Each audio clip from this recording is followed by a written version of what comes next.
What's crappin', fun seekers? I'm back. Been gone for a little bit. I've had one of the worst flea infestations that a human being could ever experience in this little garage, thanks to little feral kitty cats giving birth in the, I think in the seat of this El Camino actually is where it happened. And speaking of El Camino, this is a 72 Milton flooded El Camino that I've had for a few months now. I got to finish this thing up. I got somebody wanting to buy it. And because my channel is based on just middle-aged guys with bad knees like myself, working on affordable junk, I'm going to carry you guys along with me to do the finishing touches on this so that a fella named Steve can come check it out and probably buy it. He's got a couple of them already that are far worse than this one. I think he really wants this. So let's get started. My name's Jason and this is Grease Belly Garage. Come on. There we go. Come on, baby. Ah. If anybody's watched the first video on this car, or maybe there's been two, I don't even remember now. I think there's been two actually, yes. It's got floor pans from an air handler that I took out of somebody's house years ago. I've got most of the dents and rust holes all fixed my way. It's not professional. I finally figured out the paint situation with this car. It was originally golden brown. You can see it right here. Somebody repainted it, and then one side of the car for some reason got sanded down and primed because I think they had fixed some other damage, probably right here because there's poor fender fit. Something must have happened along the way. This is actually called golden brown. I ordered this color from one of those Amazon paint match places because for some unknown reason, paint shops can't look up old codes anymore. It's impossible, but you can go online and figure it out. This color here is actually closer to the repainted color, which is on the hood. That is Ford Arizona Beige. I had done a little test on it just to check it out one day off camera. That's what we're gonna go with. From one side to the next, you'll never know the difference. First thing I'm gonna do before I ever start painting anything, this is a cordless Saker buffer, and I know I tout this thing a lot, but I really like it. I mean, it seriously is a good tool. If you've got like a run-of-the-mill car junk like I buy, and you just want it to look better or do a little, you know, half-assed body work or some buffing and wet sanding, color sanding, whatever you want to call it, this is the perfect tool for that. It comes with 3 batteries and a bunch of little things that go on the Velcro duber. I'm just going to sand it down with 600. I don't want it to be perfect. 600 won't make it perfect. In fact, it may not make it even perfect enough. Probably ought to go a little heavier, like 320 or something, but I'm not going to bother with all that. This car is not, it's not going to Pebble Beach anytime soon, trust me. So it's going to Steve. He didn't even really care if I finished the paint, but I do, because I'm very conscientious of my work. I'm going to have to unmask where I masked off this truck bed liner stuff. Now, I did make a mistake of leaving this thing out in the weather, sun and rain repeatedly, which is not a good idea because tape does not like that. I'll have to mask off the truck bed liner that's also on the lower quarter panel. Back there has been repaired. That was a gaping hole, and you can see that I did a nasty job on it, but it looks better than holes. I don't think I'll ever understand what it is about fleas that make them so robust, trying to get rid of them. But it has been a war, and I just, right off camera just now, I had another one jumping on me. And I'm kind of fortunate though, because mosquitoes don't bite me, but fleas, they take their fangs and dig right into my blubber. They love it. So I'm gonna mask off where I've already sprayed the bed liner material. And it doesn't have to be perfect. That should be the mission statement for my YouTube channel, is it don't have to be perfect. Because it really doesn't. Most everybody that sees your car is going to see it from 100+ feet away, and to become obsessed with things and it's got to be perfect, and really nothing in life has to be perfect, because if you think about it, with very few exceptions, 100 years from now it's not even going to be here anymore, and neither are we. And no, I'm not being depressing. That's just a fact. I can't tell you how happy I am that Steve can get this thing and just put it right on the road and use it. It's got a clean title. The engine is good. I don't know if the transmission is perfect yet, but we're going to find out pretty quick.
I'm just doing this as cheap as I can, and this is not going to be perfect. I know my methods are impressive, but the results are not. Does that make sense? This is just some 40 grit that I used to knock down this Bondo and get it somewhat smooth. And then I went over it with that worn out piece of 600. It's still not completely smooth, so I'm going to, whenever you paint over Bondo, it's always good to primer it. That's from my experience anyway. Remember, I'm not a professional. Also, a lot of guys say don't use 600. I've had really good luck spraying over 600 with base coat. It works great. There must have been body damage all through here. That's all I can say. Dent in the door. Fender must have gotten cockeyed or something, and maybe a little bit past the door. So they just tried to do this side, and they never really completed what they started. This is as good as this emblem has to be masked off. It's fine. It doesn't matter because it's still got paint behind it. I got enough masking done on the tail light, rear bumper, front marker light, and then along the edge of the hood here, I'll just take that fat tape and go right along this, facing up. That'll be fine. If I get a little overspray on it, I can clean that off later. Now what I did is I primed all the spots where we had some body work done before with some of Flacco's fabulous fiberglass Bondo work. Now I'm cleaning it with Sprayway glass cleaner. Is this going to be perfect? Nope. Does it have the potential to be much better? Not while it's in my possession. It sure doesn't. No, I don't care that it's not perfectly smooth. I just want it to be sort of smooth or smoothish. So I'm going to paint from the driver's door jamb back to kind of assess where I'm at, so I don't go too crazy with the rest of it and have a problem or some kind of a paint reaction because I sprayed that on already. I ordered some of this stuff from, I don't know, one of those online paint touch-up places. Like that, that.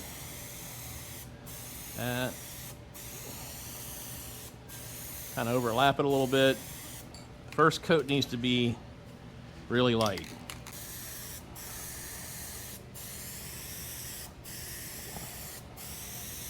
Remember to wear a respirator if you got hardener.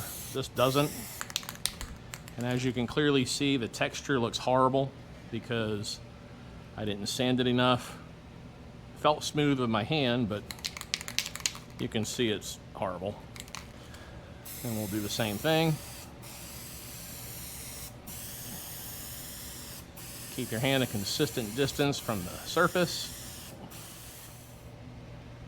Here's the last stretch back here from about here down.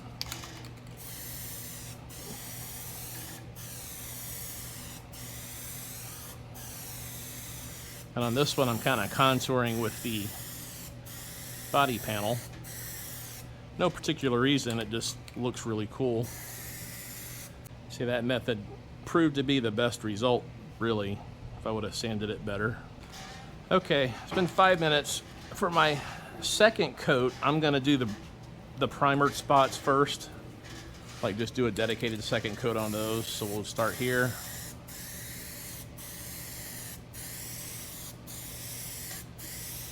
All this horrible body work that Flacco did.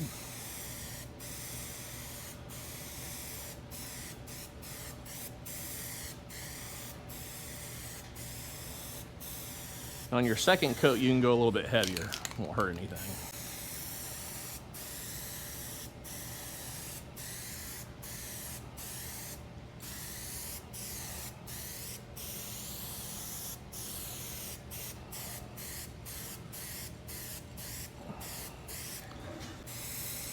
This time I'll go a little bit slower and a little bit heavier because it really won't hurt anything at this point.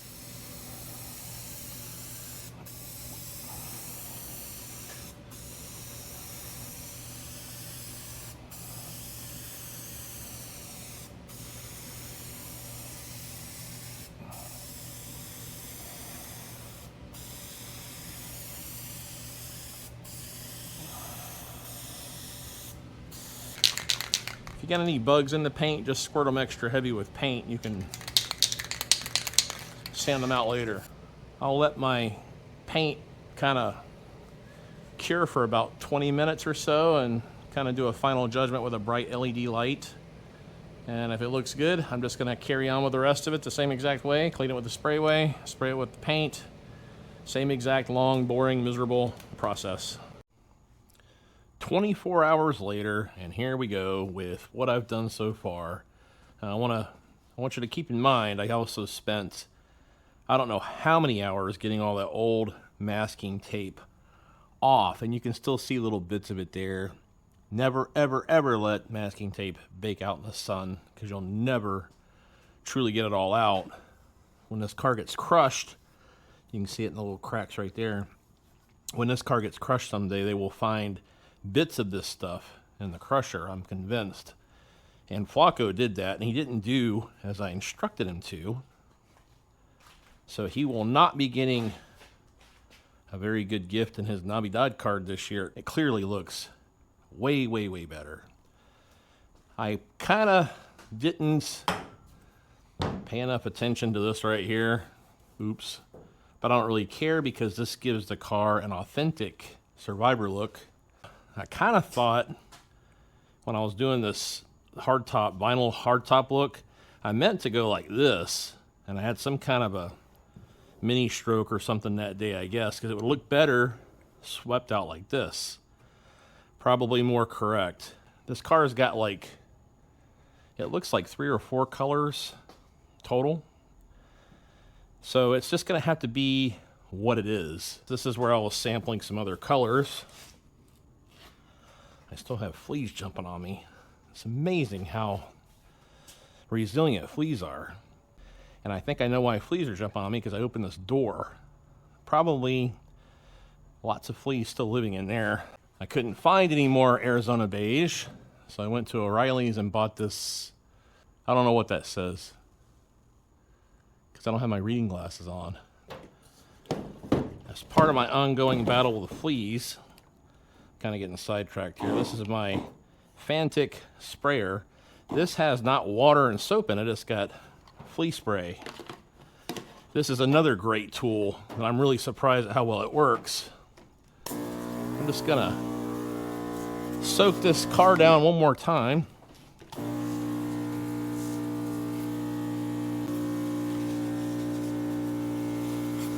I would do the headliner, but there's no headliner. And I've been spraying this stuff along the perimeter too. And I still have fleas. It's been like 6 weeks now of fighting these things. I got the touch-up paint done on the other side, but first I wanted to show you this. I bought a roll of this cheap chrome molding off Amazon. That's really good stuff. I'm pretty impressed with it. It's got real 3M tape on it even. And I took and went ahead and made myself a pseudo chrome vinyl top molding. And I thought, well, wait a minute. Since I'm missing this piece of lower door chrome here, it's nowhere to be found, and the original one looks like that. I took 2 rows and just doubled this up. I broke all the old pegs off for the old original trim that was there. That's got these little clips that go on these little nail head pegs. I just broke all those off, stuck 2 rows of this on, and I'll take a black paint pen and just paint a black line in there. Got a couple of holes to seal up. I'll just put silicone in those. And I think that's actually a pretty clever idea, because if you step back over here, get a little different perspective, if you could imagine what that's going to look like, it's going to look pretty good. And this color that I got is not, when I first sprayed it on there, it's clearly not the same. And I think this can of paint had been returned because the little nozzle had some spray in it, and I think it had the wrong cap on it, because it's not, well, I guess it's all right. I mean, if you look right here, it's not awful. Not for my shop anyway. What's awful is I didn't sand this down good enough back here once again. But look, I don't care, because I want this thing to look like a Survivor, like somebody had it for years. Oh, I do have this piece of chrome, by the way. I just got to find it. It's in the back here somewhere. This is how you keep a really nice organized workspace, by the way, in case you don't know how to do that. It's got the clips there. I could probably clip that back on, or you can just use double-sided tape and break all those pegs off too. I usually end up doing that anyway, because those clips are You gotta wait for them. They're hard to find.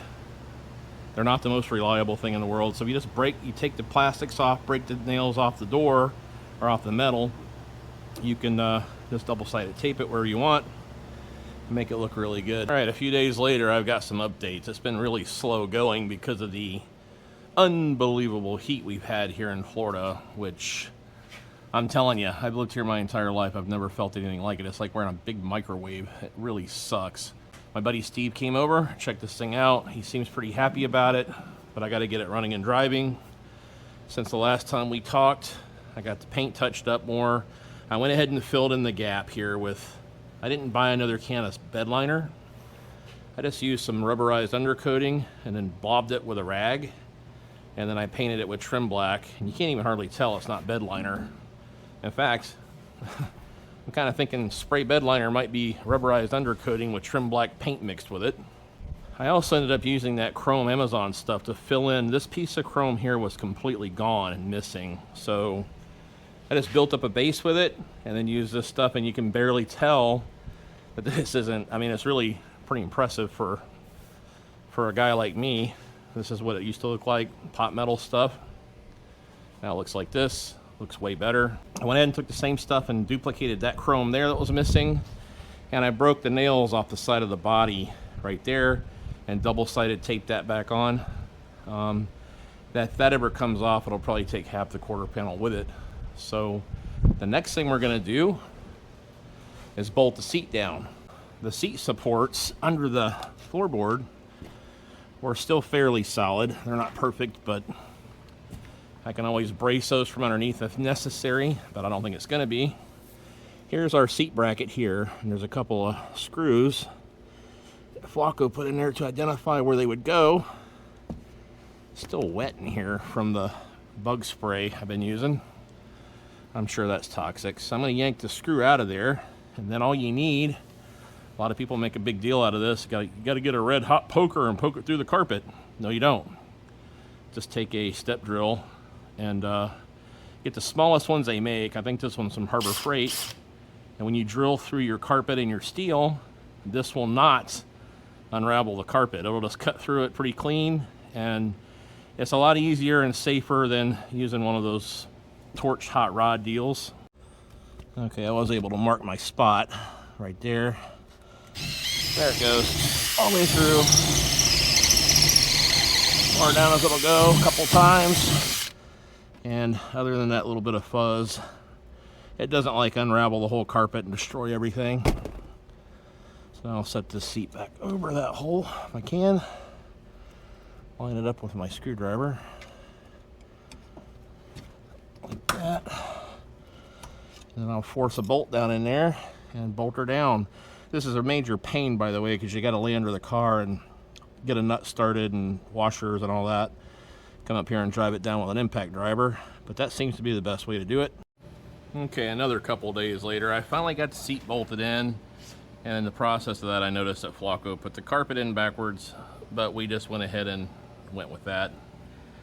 You can see there's been evidence of cats living under the seat, but I'm going to go ahead and clean this interior up since I have it wide open. And to do that, I used to own a carpet and upholstery cleaning business years ago. And I can tell you, a lot of people make a mistake when they clean things, not so much this, but like upholstery. They put a bunch of soap on it, like soapy water, and extract it or whatever. And the soap leaves residue. It's really not the right way to do it. So here's what I'm gonna do. I'm going to vacuum up all the loose crud with this little shop vac here. That's got no filter in it. This is gonna be a wet, messy job here. Always, always, always buy a cheap shop vac, a small one to keep around. They're the handiest thing in the world to do messy jobs with, and if you burn it up, you can just throw it away and get another one. I'm gonna vacuum all the loose crud out of here, and then I'm gonna take my handy dandy fantik little electric pressure washer, battery operated, spray a bunch of water in there, and kind of use the fantik and the shop vac as like an extractor. In fact, I've got a couple of gizmos there for the vacuum.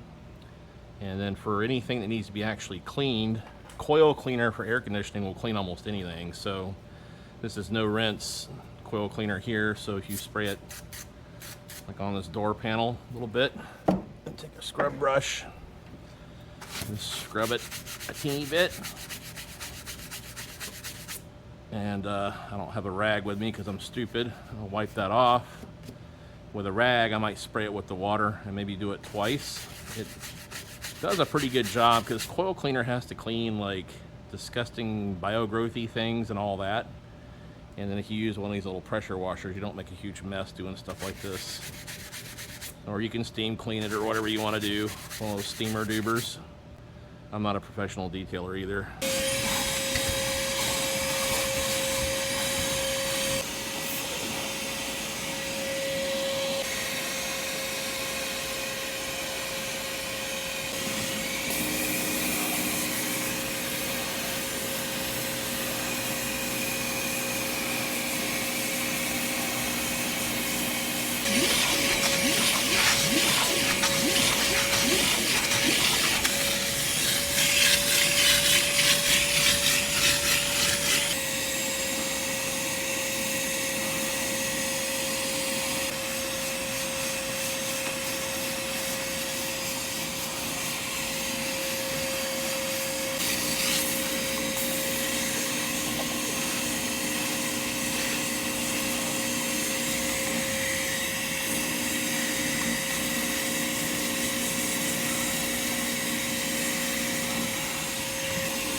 I'm gonna dry this up. This is far from perfect, but my channel motto is, it ain't gotta be perfect. It sure does look a lot better. And that coil cleaning spray makes it smell a lot better. And that stuff actually does a pretty good job of cleaning up. A lot of people like to call it mold.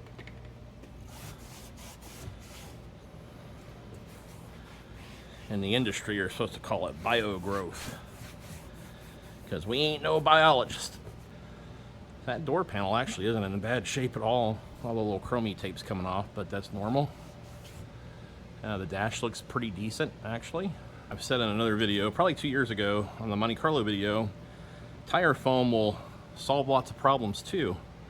And what I do with this stuff, first of all, you buy it whenever it's cheap or on clearance. Sometimes part stores have a bunch of it in the clearance shelf or stand or aisle, and you just take this stuff and spray it and then walk away from it. Don't even think about it anymore. Do the door jambs and everything just like that, and you can go ahead and do your dashboard. You can do under the hood. So we're just going to soak this down with this stuff. Now we're just going to walk away and forget that we even sprayed it. Make sure you get good coverage. I'll hop over and do the entire other side. Then it's time to get under the hood. This is the kind of stuff I live for here, guys. This is total blue-collar restoration, cheap, budget stuff, and I love it. It's like the singular best thing you can do to improve a junker. And I'm very excited. Let me check this out. I left the tassel in there because it makes me feel educated. The seat looks a million times better, except for all the cigarette burns or seeds or whatever, blows, whatever. Cigarette burns, we'll call it. Dash looks pretty good. I'm surprised at how good it looks. It might have one of those covers on it, maybe. Hard to tell. Steering wheel looks good. Clean the whole dash with that tire foam. Carpet looks good. Smells much better in here. Here's the first door panel that I cleaned. It actually turned out really good. I mean, I could scrub on that more and make it look better, but I don't really feel like it. And you can see it, better light over here. Major improvement. If you look at the door jambs from the tire foam, they look all nice and shiny now. This carburetor I bought off of Facebook Marketplace. It looks like an original GM. It is GM 2-jet. And when they were old, they had a number tag on them. I don't think this one's got that anymore, but it looks exactly like the one that's in there. And I think this thing's, I mean, it's really clean. It's like it's never been run. Very cool. But I am going to blow into this fuel line. Hopefully there's no critters in there. Actually, there is something in there. I don't know if you can see that or not, but that fuel line is totally plugged with something. I don't know if that was done deliberately or not. Looks like the choke pull-off has been replaced. This carburetor actually looks like it's been rebuilt, and that's good.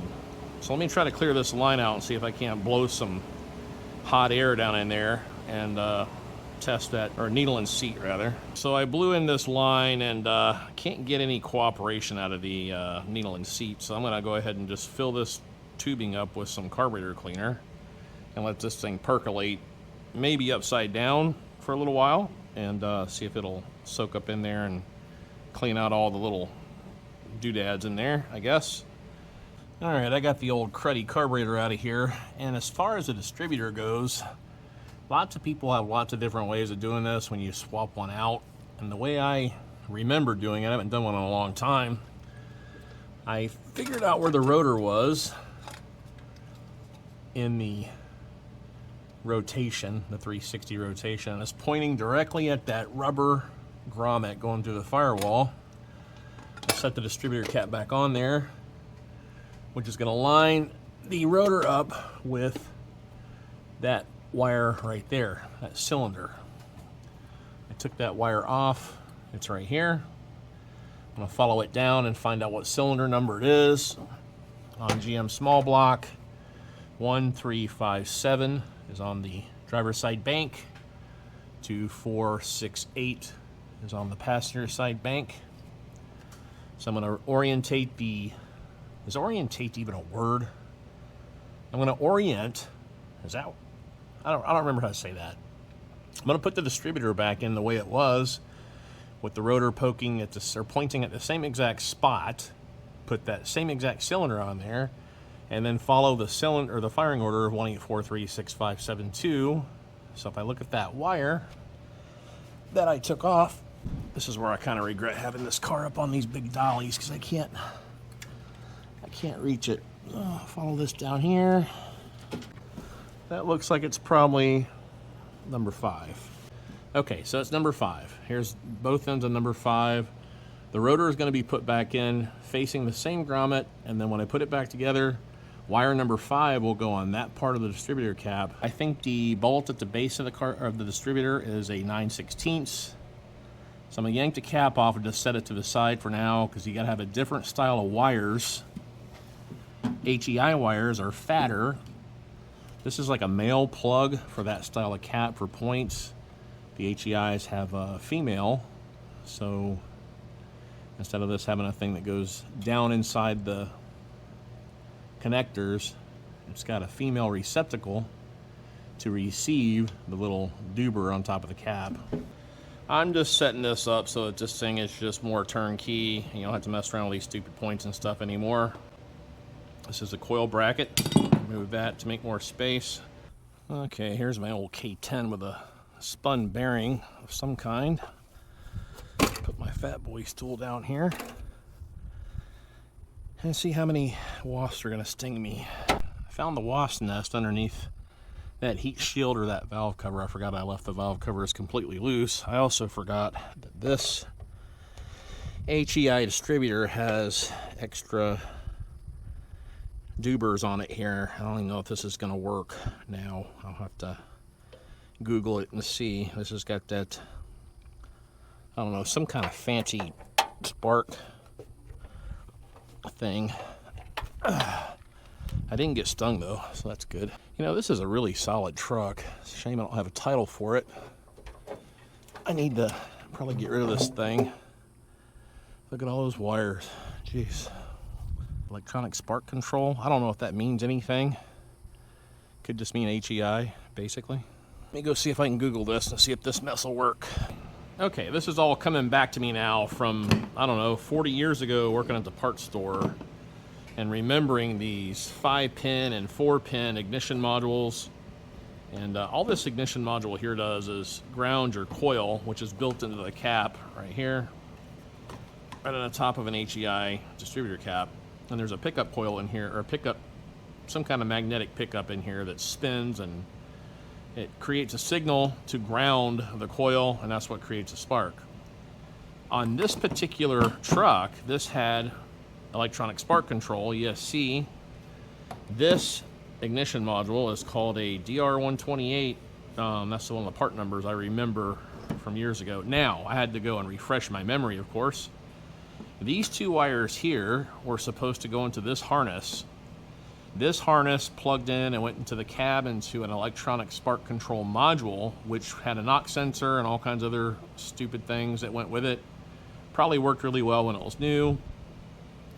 This is actually the same kind of distributor style that was used in turbo, like Grand Nationals, I think, turbo Buicks, T-types, the turbo Trans Am, I think, from late 70s to the mid 80s, something like that. But this one has been gutted and bypassed. So these four wires used to go all into this harness, which went through the cab and into the electronic spark control module, which is somewhere in there. But somebody's already bypassed it by tying green and, I think it's supposed to be green and, this is green and blue, green and black. I don't know. It's been bypassed though. So that makes this 5-pin module work exactly like a regular old, I think it's a DR100 or something, ignition module. So this should be plug and play. The only thing I need to do here, there's a vacuum advance here and these little sliding dubers here. Well, I guess that actually, I don't know, this thing's in kind of rough shape, to be honest with you, but I'm gonna try and test out this vacuum advance and see if it's any good with a little vacuum pump, or just use my mouth, I suppose, and see if it works. I'll lube this up a little bit with something, and then I'll put the rotor back on right here, and then I'll drop this in and orient it so that the vacuum advance is in the same general location it was on the old distributor, and the firing part of the rotor is aimed at that boot on the firewall, and then that'll be my number 5 cylinder. I also harvested all the wires off of the truck because the truck did run. It ran like crap because it needs a cam shaft, or the cam bearings are shot or something, but I think these will work, and we'll go from there. See if I can't make this thing roar to life. I got me a brand new piece of silicone vacuum hose here, and I'm gonna suck on this, and when I suck on this, watch that little arm right there. It should be moving. Okay, it seems to be working okay. Okay, I capped it with my tongue and it holds vacuum, so the diaphragm's okay. At least okay enough for our purposes. Got a little condenser down in here. That's probably a radio suppressing thing, and that's it. I don't think it has anything to do with a spark, from what I recall. By the way, if anybody wants to call me out in the comments for disinformation, that's fine with me, because I'm really rusty on this stuff still. So I'm gonna clean this up a little bit, lubricate this, put the rotor back on, and slide her down into the 307. Distributor is now reinstalled, and I've got the firing point of the rotor aimed exactly at the same spot in that grommet on the firewall. That bolt and that retaining ring down there was a booger to get in. Seems there's not as much room on this as there was even in the 81 square body that I took it out of, so it's gonna be a little trick. Now I left the body loose where the vacuum advance is. It can still move freely to set timing, but this will put us in the ballpark where I have it right now. At least it should. This is the cap and the coil and the wires. It only goes on one way. I think it's indexed somewhere. Right there, it looks like. Right down there. It's indexed to only go one direction. I don't have my reading glasses. Yeah, battery is on the right, tach is on the left. 12 volts goes on the battery. This doesn't have a tachometer, so we're not gonna worry with it. I'm just gonna set this back on there with all the wires intact, figure out which terminal on here lines up with that rotor. That's gonna be number 5. I'll run the wire to the number 5 cylinder, and then I'll do my, I don't remember off the top of my head if this is clockwise or counterclockwise. I think it's counterclockwise. So it'd be 5, the next one would be 7, and then the next one would be 2, going counterclockwise, if I'm right. I may be wrong. I'm gonna have to Google it. I'm getting old. I've been fat. There's problems, okay? Took all the wires off the cap, and I started at number 5, and I found an appropriate length wire to go down and connect to the number 5 cylinder over there. And then I can wire up the rest of my wires, put the separators on, try to route them real nice, get the old crap out of here, and then transplant whatever linkage studs and things off the old carburetor onto the used carburetor, and bolt that on, throw a battery in it. I've already got an old switch from when I had the points. Probably going to relocate this inside because I've got a wiring problem. The fuse block under the dash is probably no good. Guy that's buying this actually has a wiring harness. If he doesn't buy this car, I've already agreed to buy the wiring harness from him if I need it. Otherwise, I kind of took a little off the price, and he can put that in himself with his friend Rick. And I might relocate all this stuff, this AC contactor for the starter and all that, inside the car. This will be like key on, ignition on. This will be the start button, start the engine. Nothing else will work. No headlights, no wipers, nothing until the rest of the wiring is fixed. I got all the distributor stuff in. Here's my old pile of junk here. I'm gonna test that coil and see if it's still usable. I know the distributor is. I know the cap and everything is still good. So will I ever use it? I don't know, but I'm not gonna throw it away because I don't have the heart to do that. I also don't have the brains to do that. This is the old carburetor. I've gone and let this one here, the intake, soak. And because these are so easy to work on the car, I'm not going to worry about taking this apart right away to see if there's anything stuck in there or the filter's plugged. I can tell you that this carburetor has definitely been rebuilt because it looks like, you see this broken gasket right here, that looks like a carburetor kit gasket, but it looks like whoever did this was a professional because it's got a little vacuum hose fitting on the back for the brake booster instead of this obnoxious thing that you got to get a flare nut wrench to take apart. So I'm just going to run some vacuum hose for that, not mess with it. This over here on the new carburetor, when you operate this carburetor, this thing feels really good, really smooth. Feels like the accelerator pump, which is right in here, is going to be fine. I'm going to have to transplant these pegs right here. This is for the throttle. This is for the kickdown cable into the same exact holes on this throttle duber here. I'll have to move that to here, it looks like. Yeah. This is just a plastic bushing that probably pops out. So you can see my old carburetor kind of stupid rebuild that I did here. That's a piece of silver solder to create a linkage because it was the only thing I could come up with that would retain some strength and still bend how I needed it to. This fast idle cam never was right. This one has an accommodation for the idle pickup solenoid, which mounts right there. And this one does not. This might be for an even older GM. This segment here is for, believe it or not, I've got some local young guys that like to watch my videos. This is for them because it's going to be a little boring to the guys that have some experience, and I'm not all that great at it myself, but I do know enough to get myself in trouble. And it is raining finally, so you might hear that in the background. So I got this carburetor mounted on here, and the important thing about putting carburetors on is you want to make sure you have no extra vacuum leaks anywhere. Now I had to modify the choke linkage right here on the side. I had to twist that linkage from the thermal spring, had to twist the top 180 degrees because it was poking that way. Now it's poking towards the carburetor to make it work. The choke pull-off works. Got all that set up. Had to shorten up this fuel line here. And in the back, you're going to see my new silicone. That's up to the brake booster back there. That's silicone vacuum line. That stuff is fantastic. I also have one on the line in the back. The rusty metal line next to the distributor goes down to the transmission modulator, vacuum modulator. That makes the transmission shift correctly. There's a little diaphragm in the transmission somewhere in the valve body or whatever. I'm not a transmission guy, but that's what makes it shift. So when the engine revs up, it creates more vacuum, pulls the little valves or whatever in the transmission to make the fluid shift and go to where it's supposed to go. I also check everywhere else around the base of the carburetor and anything else that I can possibly find looking for any other vacuum sources. Now there is one in the back. I think I put a white, yeah, see the white vacuum cap back there? That went to this, whatever that doodad is.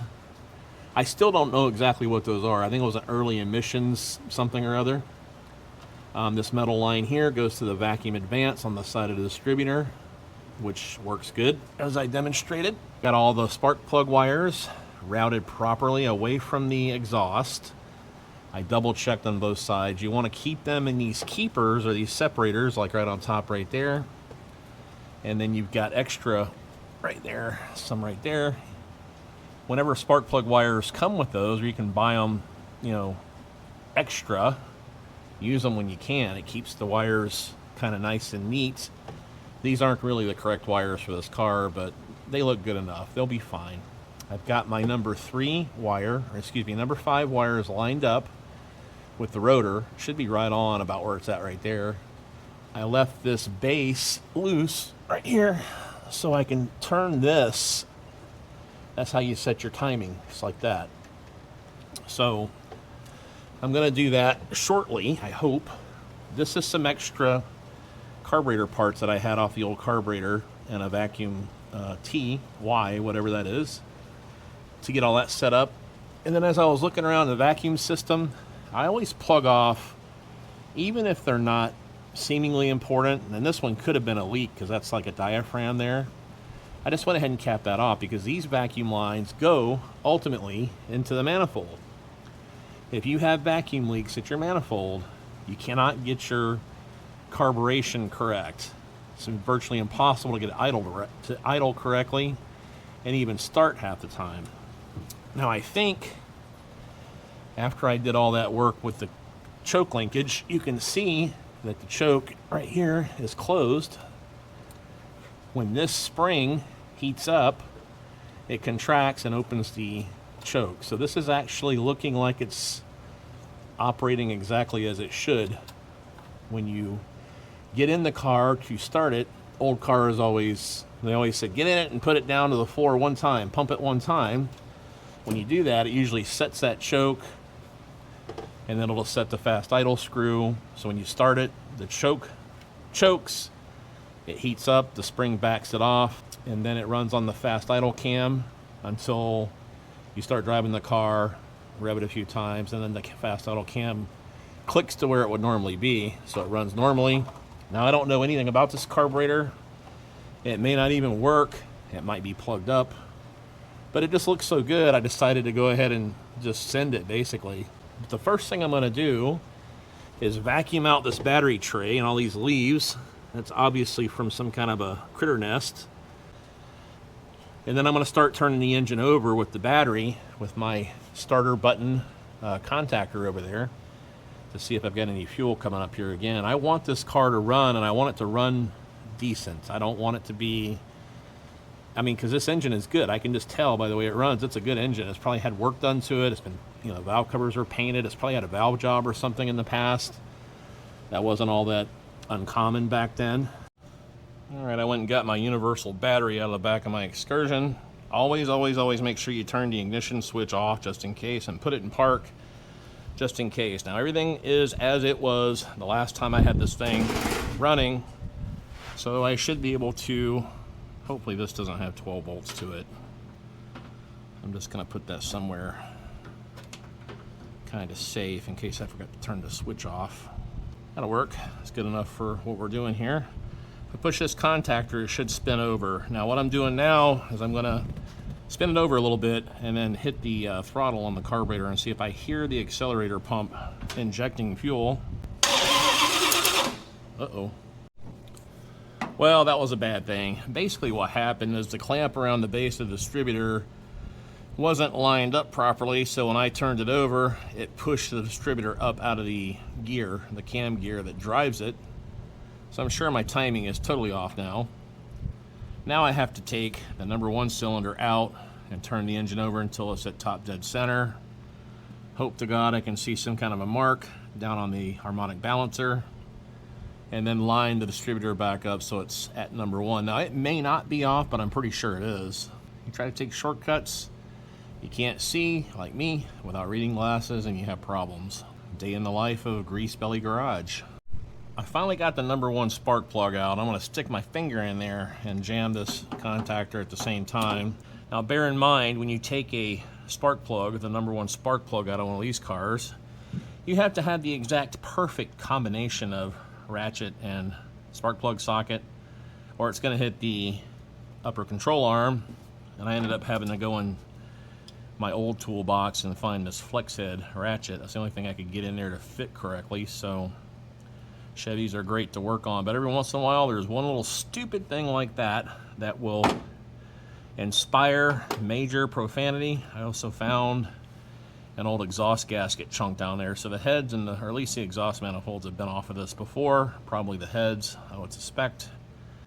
So the idea here is to turn it over until I feel compression come around my finger, which I'm going to insert into the number one spark plug hole, and then shine a really bright light down on the harmonic balancer to see if I can see any marks, and roll the engine to 0 degrees.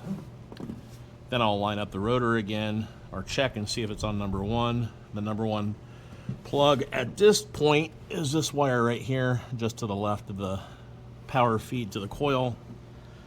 I should have just done this to begin with, but hey, this makes for really boring content, so there's that, right? But now you can actually see it's me. I don't have a stunt double. Put this on. I'm going to avoid sticking my arm on this pulley and stick.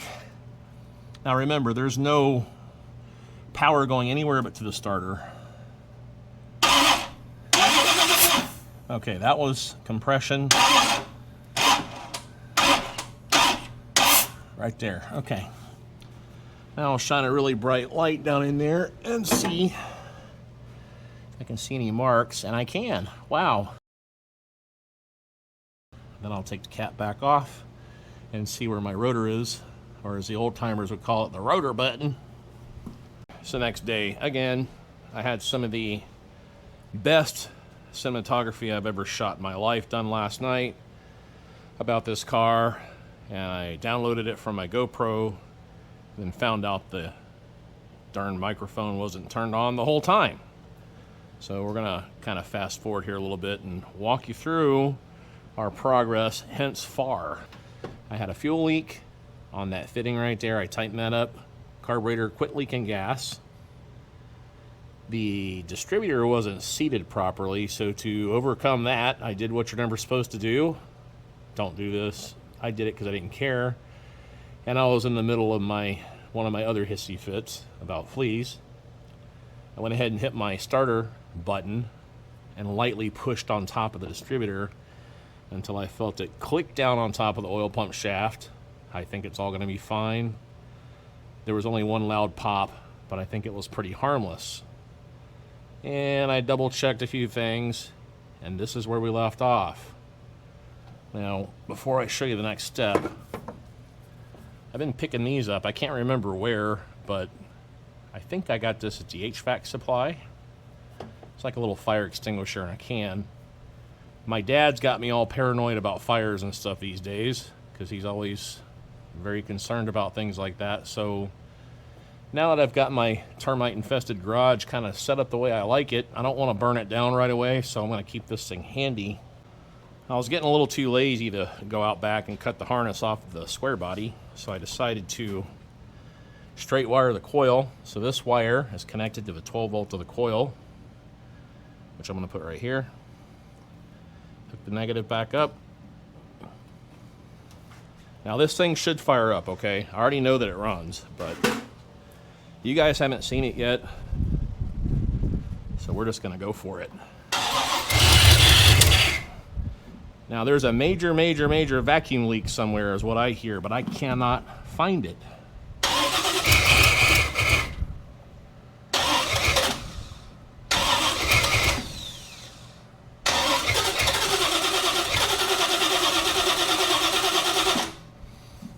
Let me turn this distributor a bit more.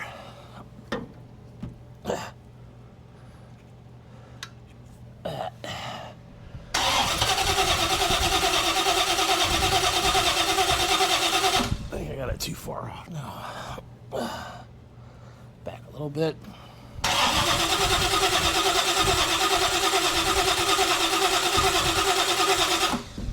Uh-oh. I had to go and rewire some stuff because everything was loose, including the distributor cap. And I'm going to tighten up these battery terminals this time. We'll find a spark tester. I'll put it in line and see if it's working. Oh yeah, we got spark. Absolutely, we got spark. That's good. Okay. Why it won't run anymore, I don't know, but we got spark.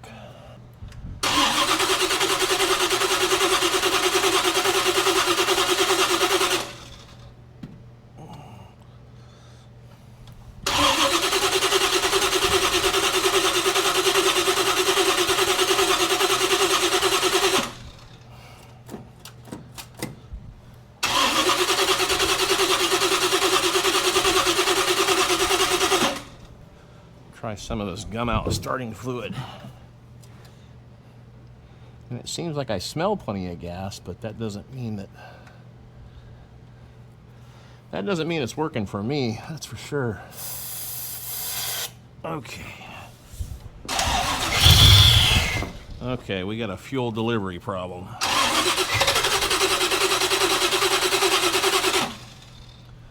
So let's beat on the needle and seat again.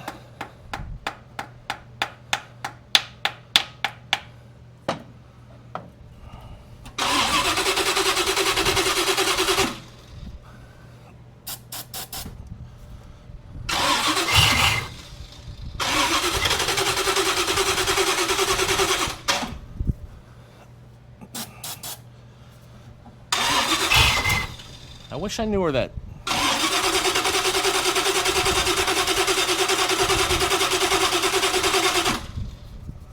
vacuum leak was coming from. It almost sounds like it's this thing. Let me put my finger over this, I guess. Nope. Okay. I think it's the vacuum leak that's causing us the entire problem, because it's not going to suck the gas out of the carburetor properly. So I guess that means I'm going to have to find some bolts to stick down in the intake manifold, because I just don't know where this vacuum leak is coming from, and you can hear it pretty loud. So let me get some bolts to put in the carburetor base to make sure it's not leaking around that other style of gasket. All right, I inspected every single possible vacuum leak lead I could find, and I just can't seem to come up with anything. So I put 2 more bolts in the base. That gasket's got holes through the flange. A lot of them don't, they're blocked off. I hope that's what the problem is. And I readjusted the choke a little bit. So let's see what she'll do now.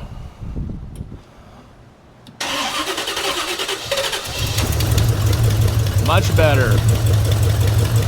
That was the problem. Wow.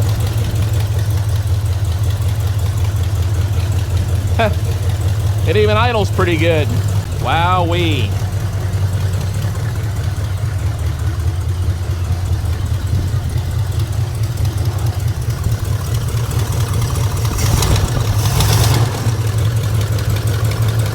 Wow, that's much better than I expected. Unreal. It's got an exhaust leak, but we're not going to worry about that. Oh, yeah. Probably ought to open a door in here, eh? I am stoked. This is great. All right, I think the real test now is to turn it off. Okay, that's my ignition switch. Uh-oh. Probably leaves burning. I hope so. I'm sure that it is. Well, let's see if it'll start right back up. Oh, yeah. I don't even care about putting a timing light on it.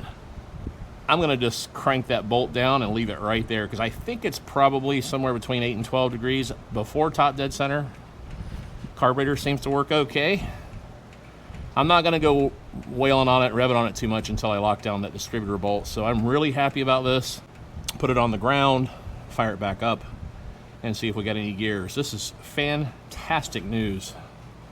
Really, I'm happy. I got it off those wheel dollies. Now, the moment we've all been waiting for. And by we all, I mean me. I'm gonna start this thing up now, rev it up a couple times. I got the distributor locked down. I got most everything out of the way in the front of it, tools and whatnot. And I'm gonna see if it'll just ease back and forth inside my shop without knocking out the wall or wiping out my excursion.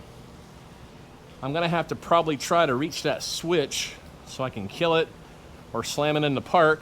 Hassan chop.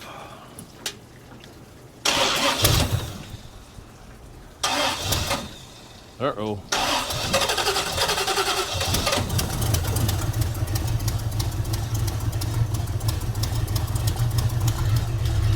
Okay. Wish me luck.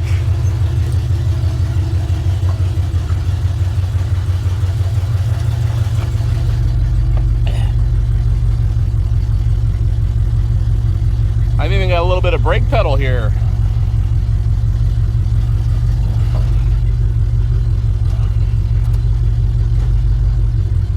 There's reverse. Ruh-roh. Okay.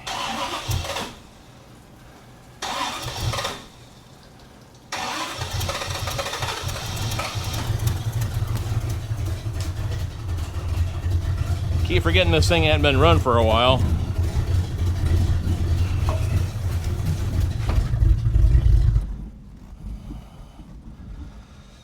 Okay. All right, I let it warm up a little bit this time. Let's see if that helped.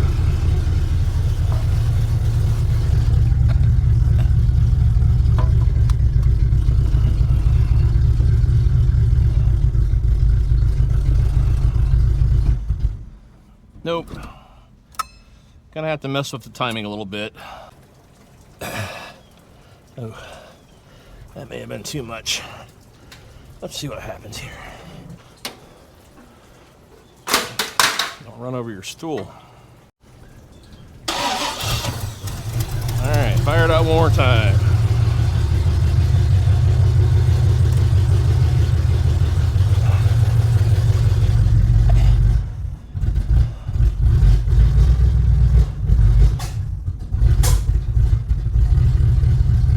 I think that's just a carburetor problem, really. Maybe not. Maybe so. Remember, that carburetor's been sitting on a shelf somewhere for an indeterminate amount of time. That's why I just jammed it on the car to run it without paying any attention. But I don't see fire anymore, so that's good.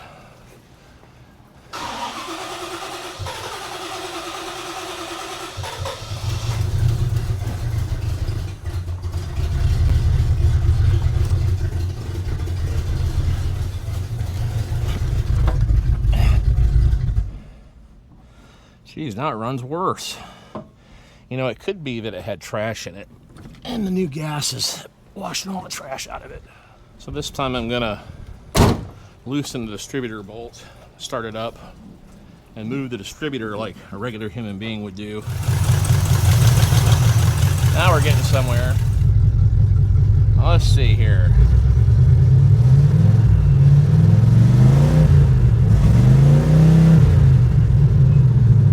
Much better. Reverse, drive,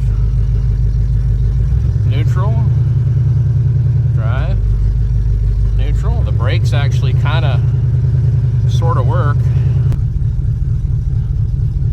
Moving under its own power.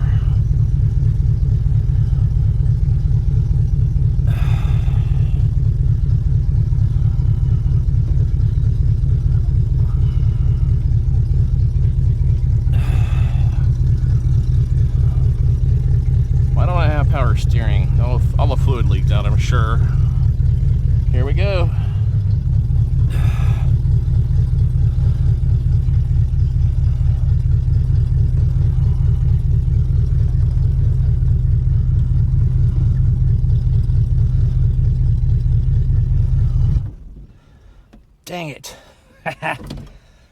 That's the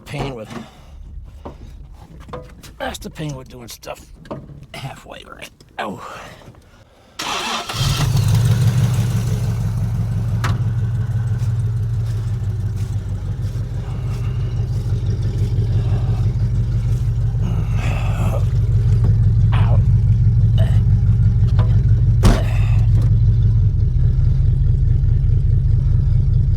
I think we'll just roll.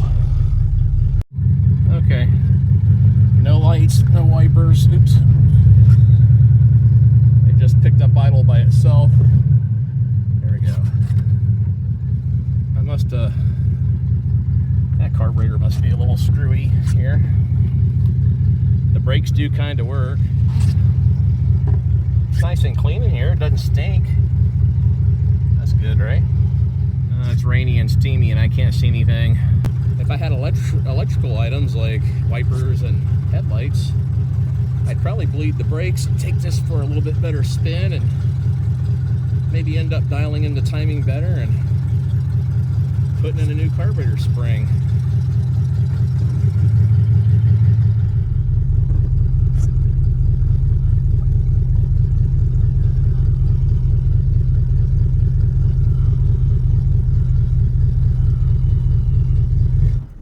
Oh, geez.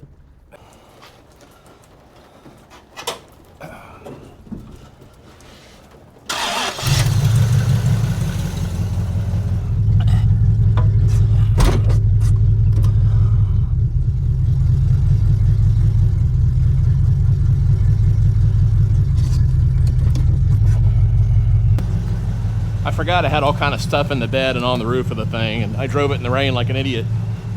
Okay guys, with the exception of this ugly strap, pretend that the hood's down and the strap's gone. This is the final result for the most part. It still needs to be cleaned up. If you look at it from a little bit of a distance, I mean, it doesn't look too bad now with all the chrome that I fixed up with that Amazon stuff. Tires and wheels and dial it in a little better. Fix that exhaust leak. It's clearly not overheating.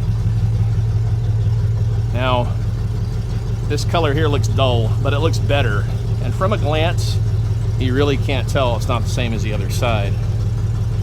The guy that's interested in buying this said he's gonna spray bed liner this whole thing, so all those holes can be fixed at another time. The vinyl top looks good. There's another part where Flacco did not follow instructions. The interior looks much better. You can actually stand to breathe in there now for what it's worth. And there you go. I love it.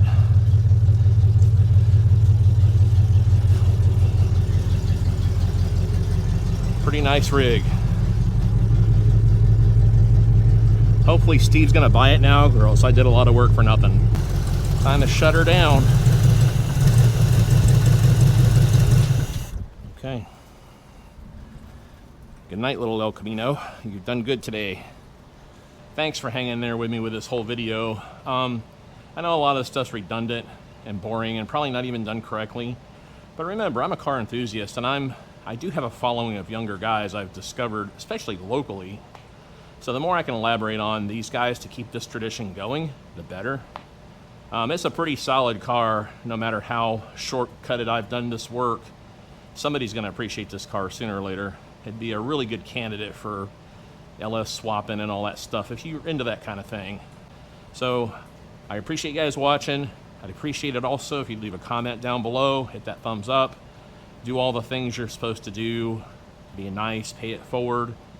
It's really important to be nice in today's world. There's kind of like this aura of gloom around a lot of people right now.